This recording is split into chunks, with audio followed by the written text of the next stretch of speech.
você conhece, ou você mesmo está passando por essa situação dentro do lar, de ter alguém que foi reprovado? Quando o assunto é repetência escolar, alguns questionamentos eles são pertinentes, né? Porque a gente sabe que os pais ficam chateados, que eles recebem a notícia que o filho está prestes a perder o ano da escola, muitas vezes não sabem o que fazer. Se um ano significa muito pouco no final das contas, porque a reprovação, ela costuma realmente provocar reações muito exageradas. Mas como é que a gente deve lidar com essa situação? Para esclarecer essas questões, eu tenho o prazer de receber a psicopedagoga Valéria Tiusso Segre Ferreira. Muito obrigada por ter vindo, Valéria. Obrigada.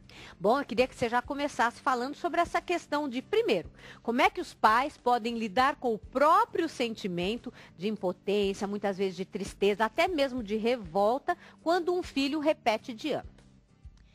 Então, Suzy, é muito difícil, né? É difícil porque tem a questão social, né? Meu filho ficou, os amiguinhos foram, né? E agora, o que nós vamos falar para a família, época de festas, né? E também tem a questão financeira, né? Sim. Poxa, gastamos, foi mensalidade de escola, ou se não foi, materiais, tantos gastos, né? E se perdeu, tudo se perdeu, né?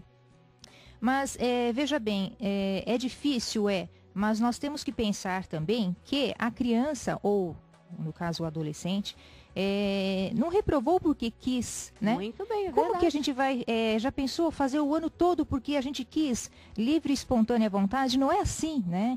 Então alguma coisa aconteceu nesse intermeio aí, alguma dificuldade que não foi superada por ele.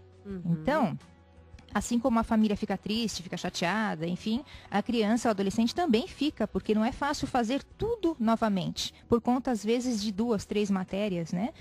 Eu sou bom em tantas matérias, mas por conta daquela fiquei e vou ver tudo de novo. Exato. Né? Então, primeiro, os pais pensar também nele, na criança, né? No caso, na criança, porque o sofrimento não é só dos pais, é da criança também.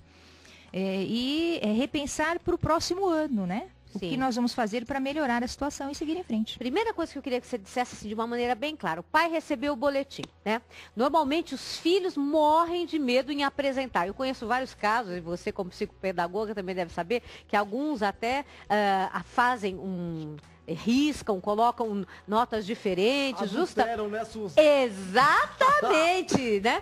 Faz isso justamente para que o pai não tenha aquele impacto, mas depois a gente sabe que tudo vem à tona. Então, qual é a primeira atitude? O pai está nervoso, ele deve se afastar naquele momento ou imediatamente já deve conversar com o filho? Porque muitas vezes quando ele recebe, ele já quer acertar ali a situação e fala muitas vezes palavras que vão ficar marcando a cabeça daquele ser humano e a personalidade para o resto da vida. Não é verdade? Sim, sim. Então vamos lá. Então agora os pais já estão sabendo que não foi porque a criança quis, certo? Tá? Vamos pensar por este lado, certo? Se tiver muito nervoso, então sai um pouquinho de cena, né? Espera um pouquinho, esfria um pouquinho a cabeça e pense nisso novamente. Poxa, não foi porque quis, não é possível que um ser humano vai querer fazer isso tudo de novo o ano inteiro. Claro. Alguma coisa aconteceu, alguma dificuldade teve. Pensa, reflete um pouquinho sobre isso, né? Depois, com mais calma, volta, conversa com a criança, né? Pode falar do sentimento? Pode falar assim, olha, fiquei chateado mesmo, eu fiquei muito bravo, por isso é que eu me afastei. É válido colocar o sentimento que este pai, que essa mãe tem naquele momento, pelo fracasso escolar que o filho teve? Não tem como esconder, né, claro. Suzy? Não tem. Eu acho. Não tem. Então, ele pode até falar, né? Olha, fiquei muito chateado, né? Muito triste, porque foi um ano todo, né? Batalhamos juntos e agora não deu certo. Porém, o que você sentiu? Qual foi a sua dificuldade, né? De repente, porque às vezes, Suzy, a correria é tão grande do dia a dia que não há um diálogo, né? Às vezes a criança tem uma dificuldade, não dá tempo de falar com o pai. Os pais, no caso, trabalham o tempo todo, não tem esse tempo de conversar com os filhos. Então é algo que agora, repensando, tem que ter esse tempo, sim. Né? É a qualidade, não a quantidade, né? Vamos rever o que aconteceu, qual foi a dificuldade, o que você sentiu, como que você estava na escola, né? Para o próximo ano não acontecer novamente. Perfeito. Então, num primeiro momento já se falou a respeito disso, se falou da sua insatisfação, procurou saber qual era a dificuldade que a criança tinha, e aí temos uma outra etapa. Como você falou, muito bem, a princípio já temos que dar uma satisfação para a família, porque todo mundo vai se encontrar, final do ano, e todo mundo pergunta, e aí, para que ano você foi? como é que os pais podem agir e orientar a esses filhos que passaram pela reprovação a explicar isso, porque evidentemente não se pode mentir. Então, Suzy, não tem muito o que fazer, muitas satisfações a dar. Aconteceu, aconteceu, né? Assumir, né? Ou que teve a dificuldade, sim, e que vai procurar saber o porquê e vai tratar essa dificuldade, né? Sim. Ou brinquei, não prestei atenção, eu mereci isso, então o ano que vem vou refazer novamente. Ótimo. Foi do meu merecimento. Então a criança tem que estar consciente, os pais também, os pais focarem mais na criança, né? Não se preocuparem tanto com essa questão social, meu filho ficou e o resto não, né? Não precisa focar tanto assim, porque é um estresse a mais, Com né? certeza. Aquela preocupação, e agora, o que eu faço, o que eu vou falar, né? É melhor focar no filho, né, na criança, e tentar rever essa situação, para cuidar, né? E com relação, por exemplo, aos irmãos, né? Porque também quando temos irmãos, às vezes os irmãos até ironizam, ficam brincando com a situação, porque se sentem assim, eu passei de ano, fui promovido e você não. Como é que a gente, enquanto pais, deve atuar com relação a uma criança que está sofrendo bullying, digamos assim, pelos irmãos? Bullying familiar. Familiar. É conversar com os irmãos, né? Explicar que as pessoas são diferentes, né? De repente eu tenho uma dificuldade e você não tem, ou vice-versa, tá? E não admitir brincadeiras com relação a isso, não é Exatamente, verdade? porque é triste, né? Para a Nossa. criança, ainda mais dentro de casa, né? Um bullying Exato. dentro de casa é pior, né? Porque você está o tempo todo ali 24 horas no ar, né? Certo. Então é difícil explicar, sim, que as pessoas têm dificuldades, assim como o irmão tem uma dificuldade, este que está tirando sarro deve ter uma outra também, né? Perfeito. Que não é igual. Então, E é pensar válido nisso. falar claramente para o filho que está ironizando esse irmão que passou pela dificuldade, falar assim, olha, você fique quieto, porque você também tem dificuldade em tal área e não admito que ninguém brinque com você com relação a essa dificuldade, porque eu sei que não é porque você quer. Da mesma forma, o seu irmão tem dificuldade nessa e naquela outra área. É válido dar esses exemplos? Sim, é válido, porque ele tem que se colocar no lugar do outro, né? Então, a gente se coloca no lugar do outro quando a gente tem também alguma Certo. coisa. Pode não ser igual, idêntica, mas tem, né? Então, é legal, sim.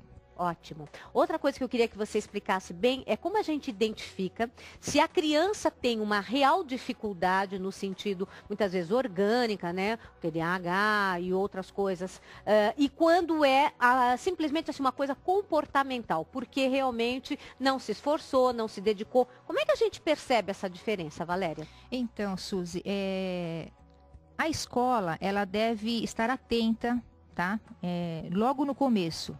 Né? Geralmente, as respostas vêm depois das provas do primeiro bimestre. Primeiro bimestre, então, a Bem, gente já observa. Tá.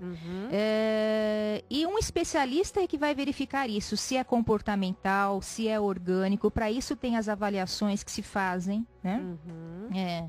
Os psicopedagogos fazem e encaminham para psicólogos, enfim. Nós trabalhamos numa equipe multidisciplinar. Perfeito. Tá? E aí vai orientar os pais, orientar a escola e a criança. Então, no caso, assim, de olho, né, um olhômetro, não tem como dizer é comportamental, é orgânico. Para isso tem as avaliações, para a gente poder definir o que é. Do orgânico, quais são as coisas mais comuns que você percebe e como é que um pai e uma mãe podem identificar dentro daquilo que você já tem como experiência? Olha, às vezes um probleminha visual. Visual, Tá? certo. Tem casos de crianças que têm um comportamento não bom dentro de sala de aula, às vezes taxada por hiperativo. Sim. E a criança sentava no fundo e não conseguia enxergar na lousa. Ok. Tá? E aí a criança, quando ela não consegue fazer algo estabelecido, ela vai fazer outra. Né? Então ela não tem muito essa noção, né? Eu tenho que ficar prestando atenção.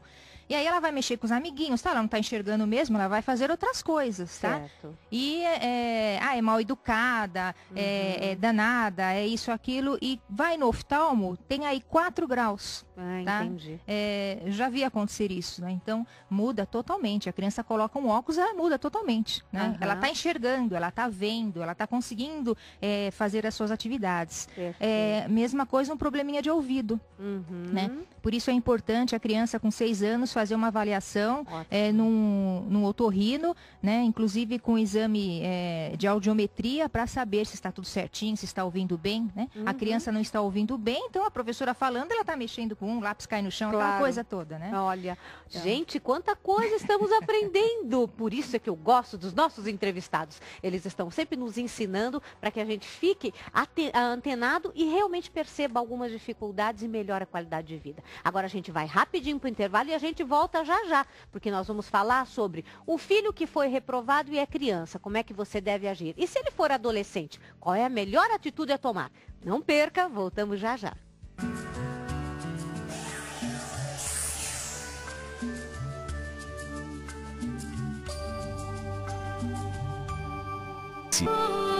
Valéria. Então, se a questão foi essa, tá? A criança não ficou desleixada, não tem nenhum problema assim não que teve justifique. um comprometimento, Certo. tá? Porque tem o comprometimento e o não comprometimento. De repente ela não teve mesmo, brincou demais, enfim, tá? É válido. De repente o pai vai fazer um esforço danado para comprar algo que ela também não se comprometeu, né? Mas averigua primeiro, será que ela não se comprometeu porque não quis? Né? Por isso que eu bato sempre na mesma tecla, né? Então, independente do que aconteceu, seria sempre válido, a criança repetiu, levar até um profissional para que ele pudesse avaliar se essa repetência foi em decorrência de problemas orgânicos ou a falta de comprometimento, questões comportamentais, independente do que seja. Sim, sim. Sempre, não é? Porque aí fica aquela história, né? Bom, agora ele reprovou, então ele vai aprender com isso, tá? Aí eu pergunto, vai aprender o quê? Até que ponto ele vai aprender? Se ele tem uma dislexia, se ele tem um TDAH, se ele tem um problema fonético, enfim, algum problema, tá? Ele vai aprender se não tratar? Vai acontecer a mesma coisa, tá? Perfeito. Ele pode não ter dificuldades em algumas coisas e em outras sim. Então, vai ficando aquela bola de neve. Até a adolescência, né? Tem casos de ensino médio que são problemas de tempos, de anos atrás, né? E ficou uma bola de neve achando que ia aprender e não. Então, tem que correr atrás, sim, para verificar o problema. Perfeito. E com relação, assim, voltamos ao ensino fundamental. Então, meu filho estava no ensino fundamental, ele repetiu. Qual é o procedimento que eu devo adotar para este novo ano que se inicia, esse ano letivo? O que que muda, o que que eu posso fazer enquanto mãe e pai? Bom, vamos falar de fundamental e já vamos encaixar no médio, tá? Certo. Porque o problema está ali, né? A criança, quando é fundamental 1, é um probleminha orgânico, um probleminha emocional, enfim, tá? Mas passou para o fundamental 2 e o médio, se não tratar, vai continuar a mesma coisa. Agora, Suzy, algo assim que eu tenho observado bastante, o que acontece até para os universitários, é que não sabem estudar, tá? Perfeito. Esse é um problema, eu digo entre aspas, grave, né? Porque se não sabe estudar, vai ficar com dificuldade, sim. Não sabem fazer uma pesquisa, não sabem estudar, não tem horário para estudar em casa, né? Então, mesmo que você entendeu tudo em sala de aula, é válido dar uma revisada, fazer ali um resuminho, saber pesquisar. Poxa, a internet é rica em pesquisas, vamos saber usar a internet, né? E não sabem fazer isso, né? O professor na universidade manda fazer uma resenha, alguma coisa assim, não sabe o que é, né? Então tá aí uma observaçãozinha até para a escola, para os professores, né? Acho até que deveria ter uma matéria, né? Nesse sentido, vamos aprender a estudar. Olha que boa ideia, eu acho maravilhoso. Eu acho que evitaria muitas coisas, né? Porque às vezes não tem problema nenhum, mas não sabe estudar, então não se compromete. Chega em casa, vamos brincar, vamos fazer qualquer coisa. Chega na hora da prova, ficam desesperados, dão uma lida ali, malemar, né? E pronto. Então eu acho que é importante essa questão. Os pais organizarem isso. Tá? Como é que eles organizam essa questão? É o ambiente, eles têm que pôr sempre no mesmo local, fazer com que a criança tenha uma mesa. O que pode ser feito de maneira concreta? Isso. Ter um ambiente adequado, uma mesa, tá? Os materiais que precisam, né? Quando é fazer pesquisa, alguma coisa assim, ter os materiais necessários, certo? Tá? Uma coisa muito importante que eu aconselho os pais também quando vão na clínica, não ficar em cima da criança na hora de estudar, tá? Tá sempre por perto, né? Então não aqueles sentar que estão em junto casa. assim? Não, porque Como a criança fica dependente, tá? Então, olha, tá aqui, filho. tudo que você precisa tá aqui. Se precisar de alguma coisa, me chama, tá? Mas fica à vontade, faça as coisinhas aí. Porque se fica muito perto, a criança só vai fazer algo se tiver alguém perto, né, no comando, senão ela não faz, ela não tem autonomia. Então, precisa dar o lugar adequado, os materiais adequados e a autonomia para ela. Porque ela vai saber que ela tem aquele horário, né? Horário X dela, ela tem horário de brincar, tem horário de comer e tem horário também de estudar. Fazer isso um hábito. Certo. E quando os pais não têm a possibilidade de, quando a criança está fazendo a lição de casa, à tarde, de estar junto, à noite, o que eles podem fazer? À noite é hora da cobrança, né? Perfeito. Cobrança que eu digo é hora do diálogo, por isso que eu falo, né? Não interessa a quantidade de tempo, a qualidade. Eu sei que está todo mundo cansado, trânsito, estressado, aquela confusão toda do dia a dia, né? Mas 5 minutinhos, deixa eu dar uma olhadinha aí, o que você fez hoje, né? Como que foi a escola? E o que você achou tá difícil, né? Ouve um pouquinho as dificuldades que essa criança teve, né? Já fica atento desde aí, né? Sim. Participar das reuniões de escola para saber se está tudo certo ou não.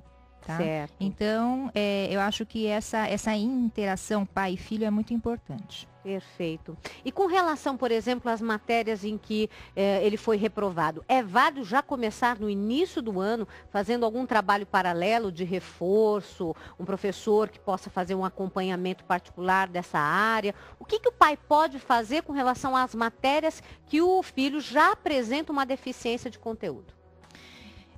É válido, né? Mas assim, vamos dar um exemplo. De repente, ele não foi bem em matemática, certo, tá? Não adianta ele pegar uma aula de reforço em matemática e ficar martirizando as frações, as expressões, enfim. Porque ele tem uma defasagem no raciocínio lógico, tá? Então, tem que ser trabalhado a questão do raciocínio para ele ter esse entendimento do que ele está fazendo hoje na matemática, né?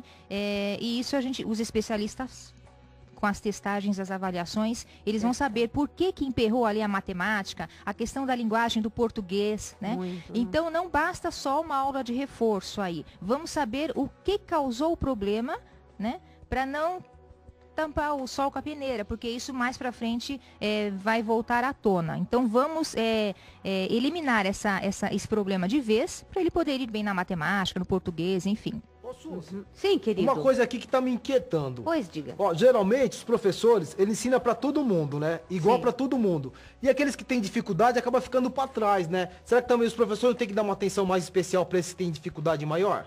Você diz para aquele que foi reprovado? Não, assim, que nem... eu vou ser reprovado no fim do ano. Mas durante o ano, assim, a professora ensina matemática para todo mundo igual. Só que tem uns que têm mais dificuldade. E esses acabam ficando para trás. Você acha que os professores não têm que dar uma atenção especial para essas pessoas? Valéria já vai responder.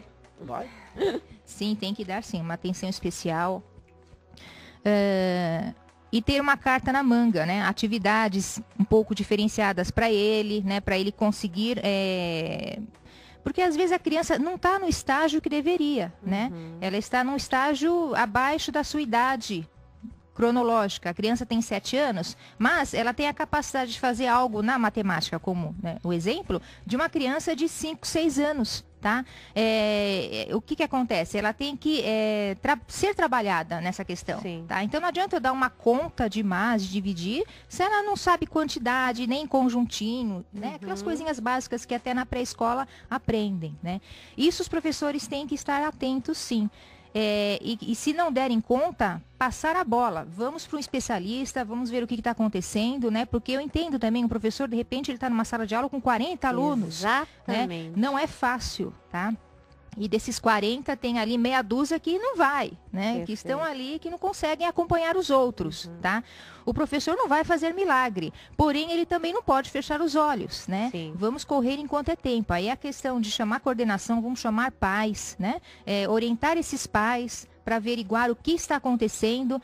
Lembra que eu falei do exemplo da audição, de visão, alguma coisa, às vezes é algo simples, né? Então vamos saber o que é e não deixá-los para trás. Ok, e logo nas primeiras avaliações a gente já aprendeu isso. Fique atento, não deixa para chegar no final do ano ou no segundo semestre para correr. Seu filho repetiu de ano, ou independente de repetir ou não, desde o primeiro bimestre, fique atento às dificuldades para que elas sejam corrigidas, assim, o mais rápido possível, não é verdade? Sim, claro. Tem alguma coisa mais específica para os adolescentes que repetiram de ano, para que eles iniciem esse ano agora de 2014 com muito mais foco, concentração?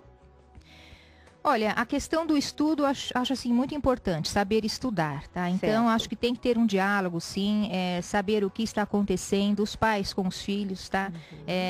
Se for um caso comportamental, também ser encaminhado para um profissional, tá? Muitas vezes, na época dos adolescentes, eles estão meio conturbados, aquela passagem, né? Enfim, e os pais também ficam, né, junto, porque não sabem o que fazer, tá? Sim. Então vamos pedir ajuda, né? A gente não faz nada sozinho nesse mundo, a gente tem que estar sempre com os outros fazendo, né? Enfim. Quais são os profissionais que um pai e uma mãe podem buscar nessa hora que eles estão, assim, preocupados com o desempenho do filho? Então, nas questões, aí vem da escola, tá? Questões de escola é o psicopedagogo. Psicopedagogo, gente, guarda aí. O psicopedagogo é que vai fazer toda a avaliação, tá? Para ter os nortes ali, é problema de quê? De raciocínio, de linguagem, é comportamental. Se for comportamental, gente, não tenham medo. Vão para o psicólogo, porque o psicólogo é amigo e ele vai saber o que fazer e orientar, né? Muitas crianças, elas têm problemas de comportamento dentro da sala de aula e não tem notas ruins, você acredita? Acredito. Você vai olhar no boletim e não tem vermelha. São aquelas crianças ativas demais, comportamentais, assim, né? E que elas têm uma atenção que o professor está falando, mas ela está cutucando ali, está fazendo ali, ela está conseguindo. Mas o professor fica louco, enlouquece, né? Porque ela atrapalha todo mundo. Ela consegue bem, mas com tudo isso os outros não, tá? Aí sim, é questão de psicólogo comportamental, para ajudar nessa questão. E tem aqueles também que têm esse comportamento dentro de sala de aula e também não rendem, tá? Aí o psicopedagogo vai tratar juntamente com o psicólogo. Nós vamos trabalhar em equipe multidisciplinar. Eu, na questão do problema de aprendizagem, ocasionado pelo comportamento, e o psicólogo no comportamento, porque se eu fico só com ele na questão da aprendizagem e o comportamento dele não tá legal, não vai adiantar. Ele tem que dar uma acalmada para ele poder aprender, senão ele não consegue.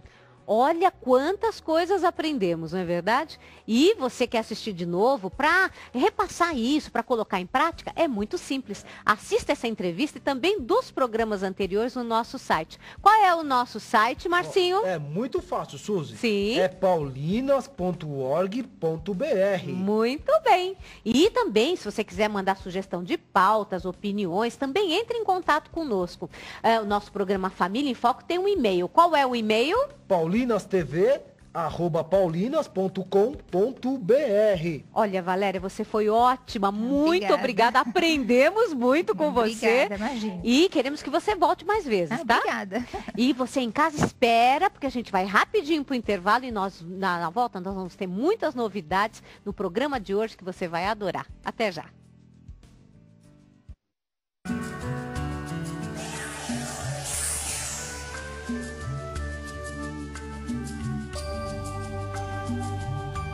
Manaus, 25